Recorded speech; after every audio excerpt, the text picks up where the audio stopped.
Bonjour à tous, focus aujourd'hui sur le CLS Shooting Break, la Clio 4 RS, la victoire de l'Op au X-Games, un double looping réussi et Jean Ragnotti en alpine.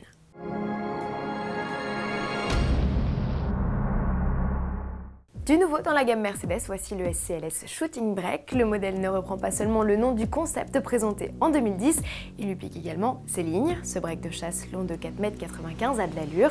Comparé au coupé CLS, cette version à haillons troque ses deux places arrière individuelles pour une banquette 3 places. La soute s'offre un élégant plancher en bois, sa capacité de chargement aussi de 590 à 1550 litres, c'est bien, mais en deçà d'une classe break. En diesel, les versions 204 et 265 chevaux officient aux côtés des V6 et V8 essence de respectivement 306 et 408 chevaux. Ne manque à l'appel que le V8 de 525 chevaux de la version AMG, à suivre et à découvrir au Mondial de l'Automobile de Paris en septembre. Changement de décor direction Los Angeles où se déroulaient les X-Games, une compétition réunissant plusieurs disciplines de sport extrême.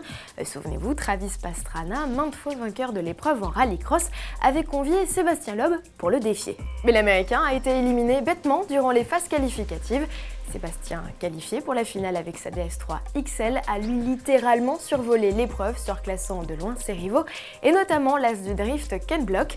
Pour une première participation, l'octuple champion du monde des rallyes fait fort en s'adjugeant sa première victoire. Bravo! C'était aussi au X-Games, un défi fou lancé par le fabricant de petites voitures Hot Wheels.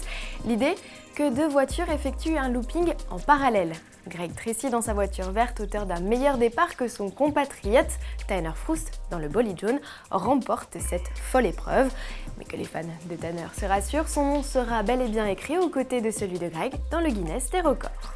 J-1 avant la révélation officielle de la Clio 4, une quatrième génération de la compacte que les spectateurs du Festival de la vitesse de Goodwood en Angleterre ont eu la surprise de découvrir en piste. En effet, une version RS camouflée de la Clio est partie à l'assaut de la colline du domaine de Lord Marsh. Exit le 2 litres essence, on sait que Renault mise désormais sur un 1.6 turbo. Confirmation demain à 15 h. Le concept Alpine A110-50 était également du voyage à Goodwood avant de prendre part à la montée. Le prototype était, avec le modèle auquel il rend hommage, l'Alpine A110, sur des routes sinueuses de montagne pour le tournage d'un film. Une production réjouissante et bien réalisée où l'on retrouve Jean Ragnotti face à lui-même. Une ode au plaisir de conduite et à la sportivité que nous ne pouvions pas vous faire manquer. À demain.